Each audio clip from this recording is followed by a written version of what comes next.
All right, everyone, I am here with Bailey. She's going to be joining us shortly. I just need to wait for her to join the broadcast. I decided to start Epic Icons quite a while ago, many years. I even made a logo and got it all in my folders ready to go, but I just never pulled the trigger. And through COVID, I realized that I was depending on a lot of my amazing women that have become a part of my pride. And I decided that it was time to resurrect this project and really get it off the ground. So I started with nominating my friend Bailey. Bailey will be joining us shortly, and Bailey is an amazing force. I met her through a book club. The book club is run by a friend of ours named Lynn Ehrenberg, and she and I clicked immediately. Like, we were best of buds right off the bat, and then we turned around, and as we were talking, we realized that we were both also event planners. Oh, okay, how about now? Hey, that's so much better. I'm iconic, but guess what? I'm not technical. You have people for that. We got to get good people for that. Yes, definitely. So I was just telling everyone about how we met, and that we met at the book club, Lynn Ehrenberg's book club. And actually, it's Lynn Ehrenberg Capra now. Yes, congratulations to her. That's amazing. And how we just hit it off like immediately, and then found out we were both event planners, and it was just like, oh my God, this is amazing. Yeah, and it's been fantastic ever since. You are epic in your own right and iconic throughout all things as well. So I hope that one day I can return the inspiration and the effort and the motivation that you always pour into me and other people around you. So. Oh, that's so sweet. Well, I have to say, like, leaning on my friends during COVID has definitely been a key factor to, just dealing with the emotional sort of roller coaster. Like, one day you're like, I'm okay, and the next day you're like, what's happening to the, what's going on, and it was hard. So I really appreciate you being there, and I know you and your fiance. Yeah, you put a ring on it. I'm so excited. And as a wedding planner, you can understand that that's like a very, very it's just, I don't know, this is so overwhelming, just being in the position, and it's like the perfect person. I couldn't have designed or asked for anything else. I actually got more than I think I ever imagined was possible in a relationship with him. So super excited. That's amazing. So tell us that story. I mean, a wedding planner is always like behind the scenes, like making everyone's dream day come true. And now you're part, like, it's your dream, and it's your space and your connection. Describe for us, like, how your dream guy came about, because it's such an interesting story. I mean, it literally was like two stars just colliding. And yeah, actually, kind of, because I actually met a different guy that is a friend of his, And so I used to, I'm a former Dolphin cheerleader for the Miami Dolphins hometown team. And Woo! I, yes, became, which is how I knew Lynn, which is then what brought us together, which is awesome. But I actually had auditioned for 11 years to be what's called an MDC ambassador. And so what that means is you actually get to host as a former cheerleader inside the stadium, and you still get access to Dolphin events, and you're still running around like a cheerleader, but you know, you don't have to be on the field and know a dance routine. You're more of a hostess. And so it took 11 years after my last season with the Dolphins to get on that team. And I met this guy at the Orange Bowl that we host every year at the beginning of the year. And we exchanged numbers because we were just very cool. And he was there with a guy who was in catering. So that's how we all hit it off. And because that's my wheelhouse. And for 6 months, the guy literally would call and just check in, but he'd ask like these weird questions that weren't too weird, but caused a lot of curiosity. Like, hey, how's your health? You know, are you working out? How's your business? How are your kids? Like, just like weird questions that we would go off on a tangent for about half an hour on. And it was almost like I was being interviewed, but lo and behold, I was, and so was my fiance.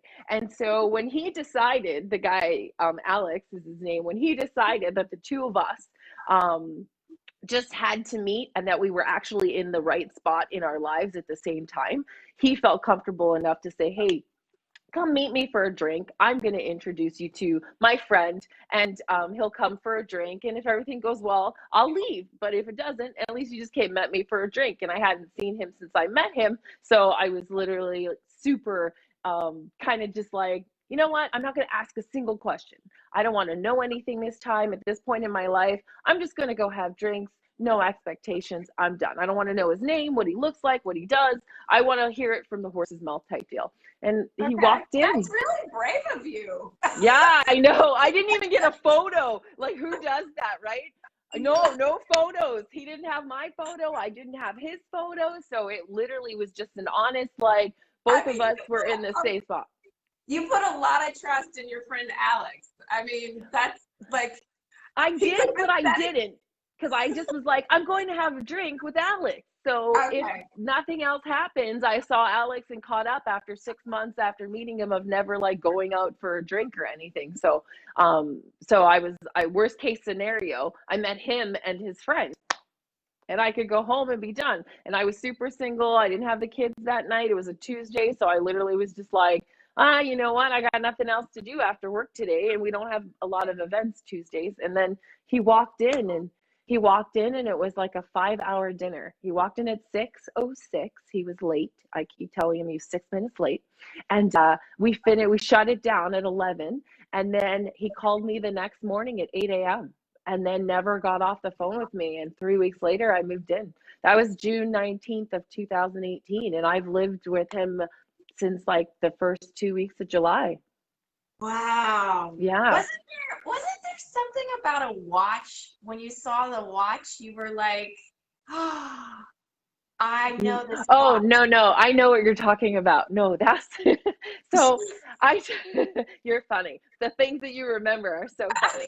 So no, what that was my vision board. So on my vision board, I had posted a picture of a guy's hand with a watch on, a nice watch, and over his hand was over the crest of a Rolls Royce symbol.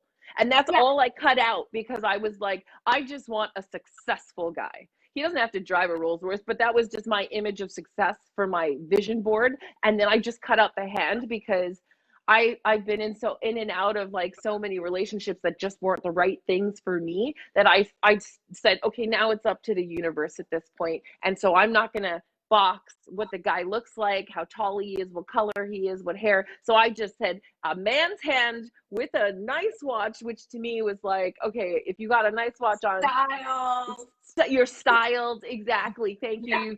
You like to get dressed up. And then I put it over the Rolls Royce as the symbol of success, because I'm like, okay, that's a successful symbol. It's a very successful organization. Let's do it this way. And so it was just part of my vision board. And it wasn't until I moved in that I found out, just how accurate my vision board was. Except the hand on my vision board was white and his is black, but that's okay. So that's pretty amazing because you truly did design, you know, your life, and that there is a big power to that. And so I really think it's pretty amazing how you have put faith into that and let it lead your life. It's pretty awesome. I It's really think I that rely that's on that what as well.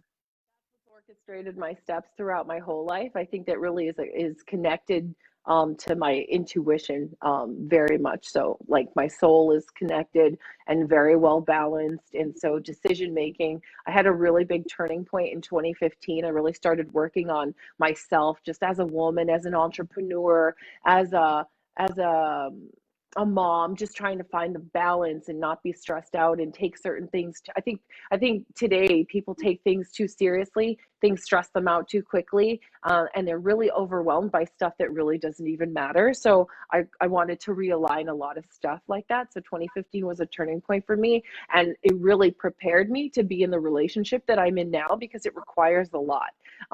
It's not an easy thing to do with another person who's already worked on themselves as well. So none of the conversations are surface conversations. They're very, very like we dive deep, we dig through every single thing, and it's not just the answer or the initial answer that's provided. It's like, well, why is that your answer? Well, where do you think that came from? Well, how do you think that impacts you and your decision making, like all of that stuff. So hours Wow. and hours of conversation, and it's still going 3 years later. So that's awesome.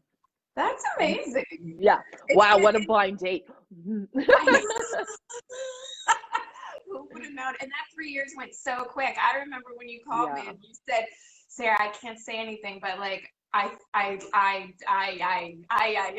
know," and I was Well, because I did it, like, you don't want to you're blow like, it you for can't say yourself. anything to Yeah, anybody. You yeah, don't want yeah. to jinx it. And I'm like, I I don't even know his knew. name. I knew he was the one. Like the minute like he called the next morning at 8 a.m., I Yeah. knew. I just knew. And then he didn't, like, if we weren't together, he did not, like, I knew where he was. He was calling all the time until we got back together. And that was Tuesday. We didn't get a chance to see each other till that following Saturday, which was our second date. And that literally for us was like a long stretch, already. And the fact that I had somebody who was reciprocating the exact same energy and the exact same level of vibration, that was like incredible. So we were both just constantly feeding off each other. And so it just took off from there. So that was fabulous. Yeah. I'm so happy for you. That's Thank amazing. you. Thank you. I've always known you to be a very strong woman. Like, there's no bullshit when it comes to Bailey Smith, you know? I mean, you know, it can be, you're very graceful in how you describe things or guide people, which lends itself really well to your industry being in the wedding industry. But you do have a certain force and independence that like resides inside of you. Where does that come from? And was there a certain moment in your life, or was it something that you had to learn over time? Where do you derive that amazing strength and independence that you have? So for me, honestly, I will tell you, I had a really tough upbringing. I'm from Winnipeg, Manitoba, Canada. I lived there until I was 27 before I moved to Miami. And growing up, I actually went to 22 different schools between elementary and high school. Just that. Wow. So I joined the Army right out of high school at 17. My dad signed me up. And the reason why was because I was not about to pay for any more BS during another school, 4 years of school that I paid to go to. Like, to me, that was like, yeah, I'm going to pay to punish myself because I just never fit into the right groups. Black kids didn't like me because I was too white. White kids didn't like me because I was too black. It was a huge identity crisis growing up. So I was constantly changing schools because I was moving between divorced parents and just like whatever was going on in their lives. And I think that I don't have any fear with introductions and first impressions. And the reason why is because I've had so much practice. going as a kid, going to a new school and having to be like, all right, let me try to jump into this skipping rope group. You know, it's like double dutch when you're waiting for that turn to go into the rope. That's how I always felt going into a new school. So now going through life, I'd been alone for so long as a kid. Like I didn't date till the first time I dated, I think I was 16, and my mom cut it off after a couple months, you know? And then I moved out at 18. I joined the military for 3 years. Then I just started to travel, and I've constantly been like reinventing myself, because that was the practice as a child. When you're constantly reintroducing yourself to new groups, you're constantly reinventing yourself. And so I was actually born Iona is my real first name. But at 16, so I was a horseback rider growing up, a girl came from my camp and ended up going to my new school, and she only knew me as Hay Bales. And so people thought she was saying Hey and short for Bailey. So they started calling me Bailey.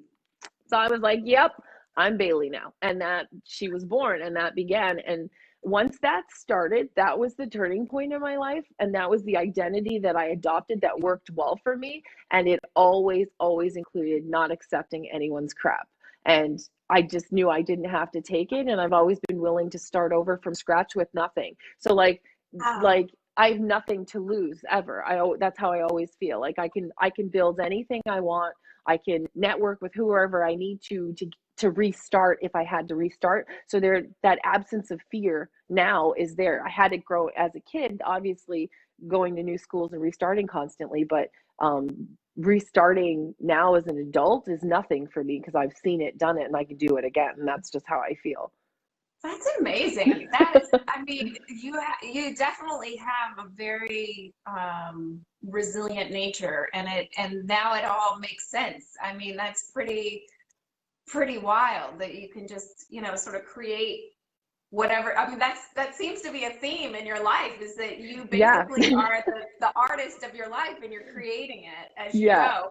What are your next big goals? Do you have something on the future, like horizon that you want to accomplish, whether that's like in your industry? I mean, I know you're a fantastic mom, your kids are getting older, so that's going to allow for a little bit more space and time. I mean, I know you've been traveling, you went to Dubai, you've been like all over the place. Didn't you like surf or skateboard down a sand dune?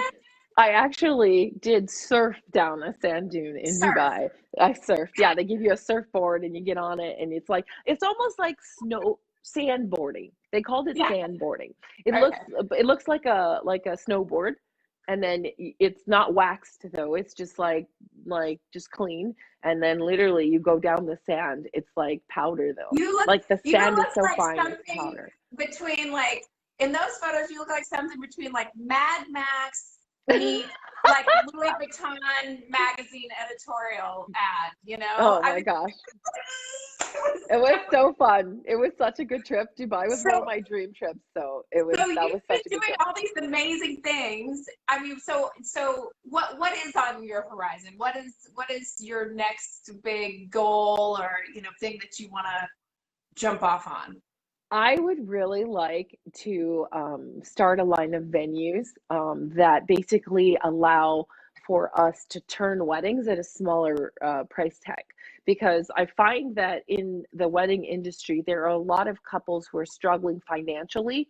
I feel like COVID's having a huge effect on the industry, but I almost feel like if I was able to design a package that you could just waltz into, that was beautiful, worked for your timeline, and you got 20 to 40 guests, and you just want to waltz in and waltz out, I think that I could do that and do 3 weddings a day on the weekends in a venue where the photographer's on site, the caterer's on site, everything's on site. You walk in your dress with your flowers, and you waltz out with your friends, and that's it. So I would really like to do something like that, and turn over the planning portion of it to a president or CEO, and let them run Bailey Smith events, and then start building the venue portions globally. So that's what we're looking at. It's almost like Las Vegas, little Whitechapel, but on a higher scale. Yes. That's amazing. I love that idea. I think it sort of helps to remove some of that pomp and circumstance that some people, Yeah. it's just not a good fit, you know, for them in their wedding.